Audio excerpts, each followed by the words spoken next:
Hello everybody and welcome to episode 11.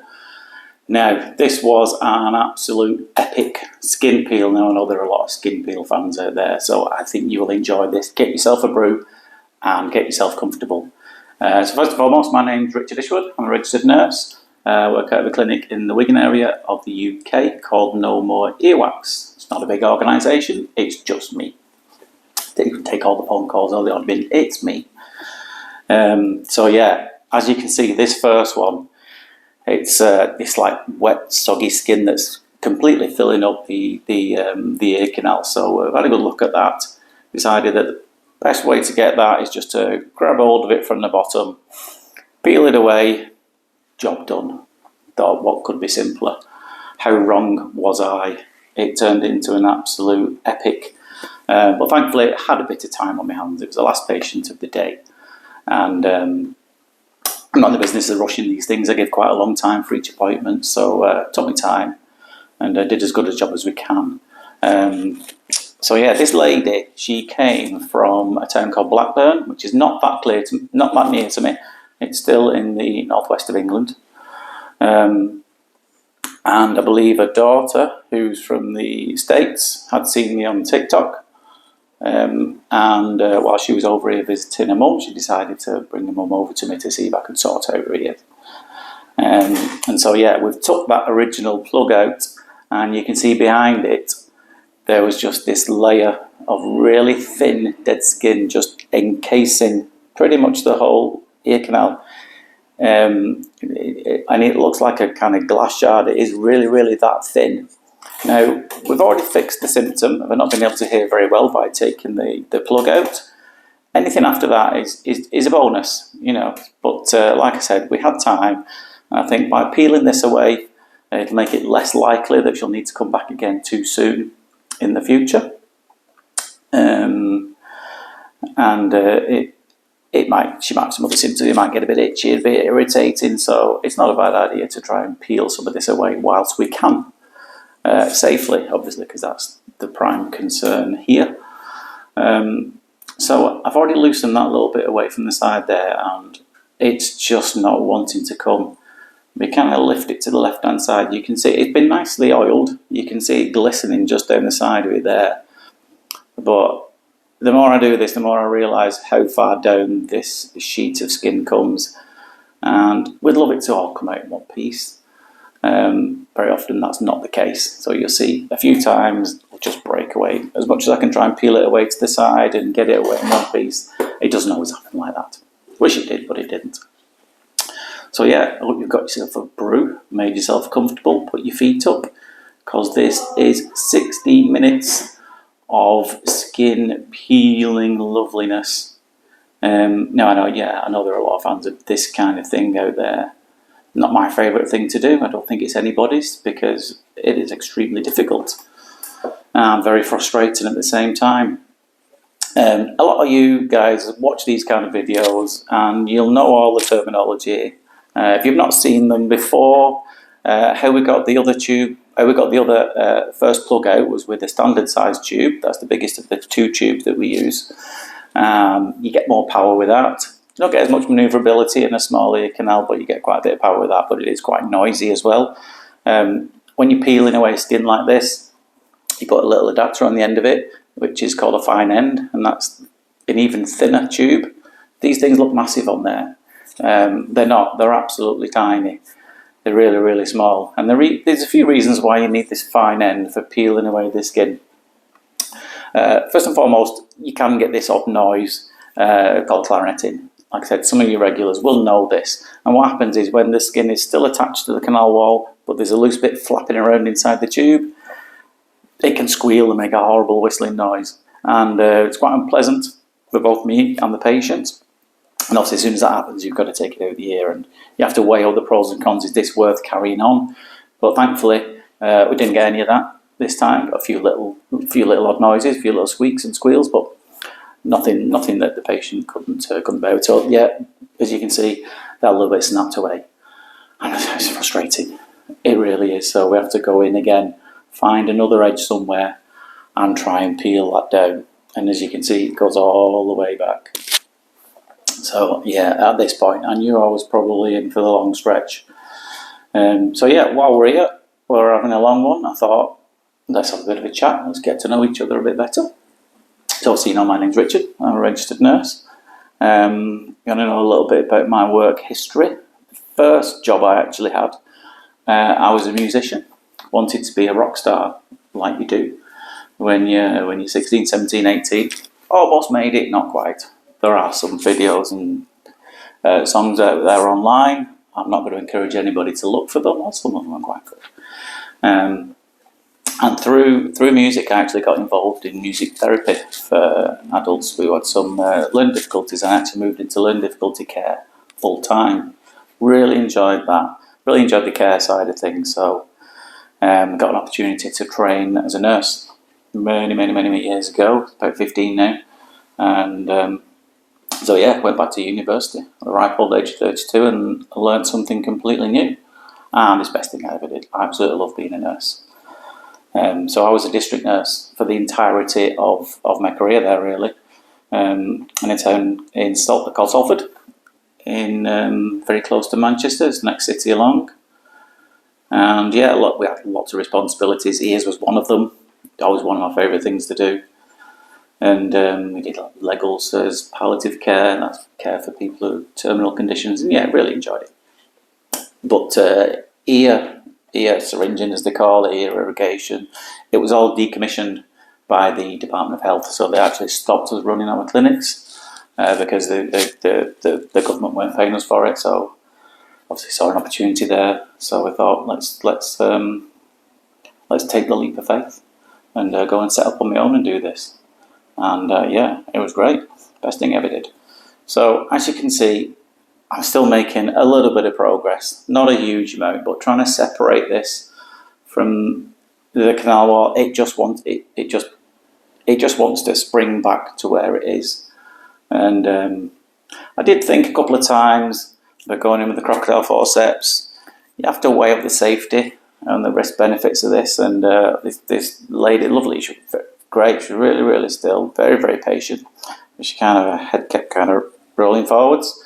I think she was very relaxed. I don't know if she nodded off at one point or another. Maybe your daughter could confirm that, but she says she didn't. But yeah, she certainly looked really relaxed.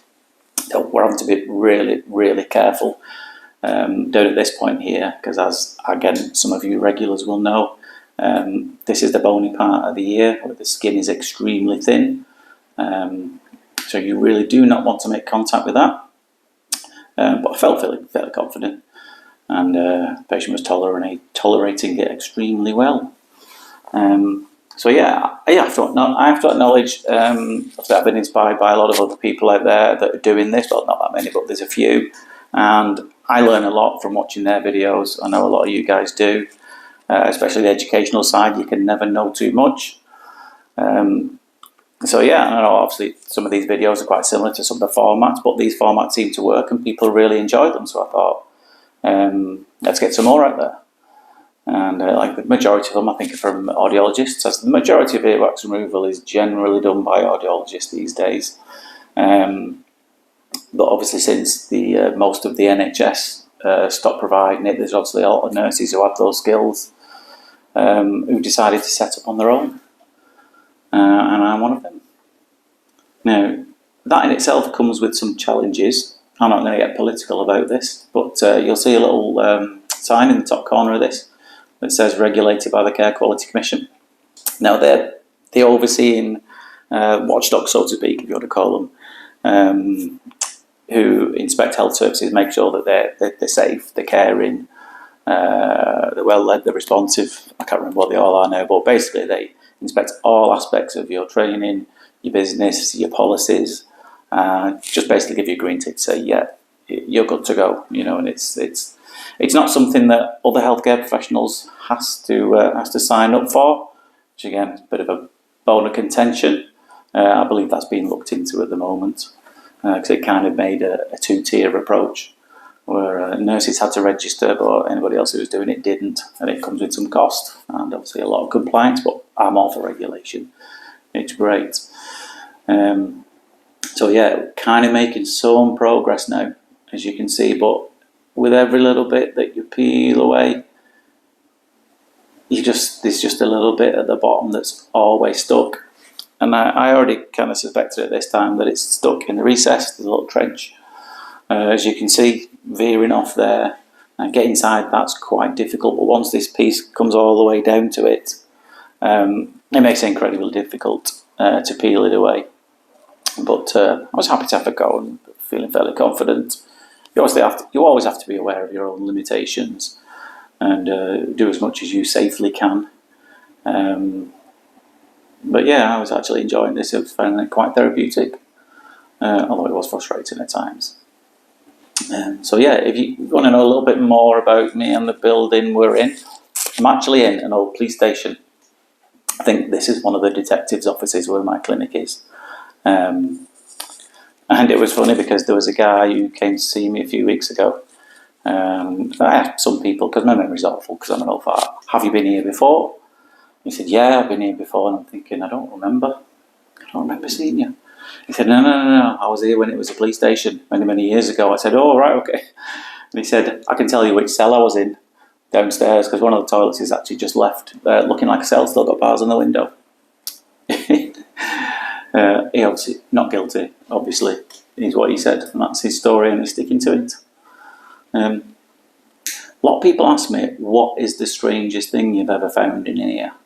Now, common ones, hearing aid domes, wax guards, but the other week I found a rubber on a eraser. I didn't get a video of that at the time.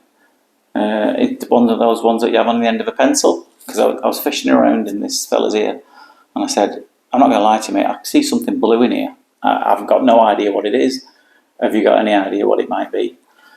He said, oh, so there was one on the end of it after all. I said, what do you mean? He said, well, I remember a couple of years ago I was scratching my ear with a pencil, pulled it out, and I think, well, was there a rubber on the end of that? I'm not sure. Anyway, turns out there was. We fished it out 2 years later. So nearly getting there. As you can see, this bit's being incredibly stubborn, and it does go down, and some of it is actually sitting on the eardrum itself, some of it's just loose in there. Oh, come on. Do you know, I even get frustrated just watching these, thinking, come on.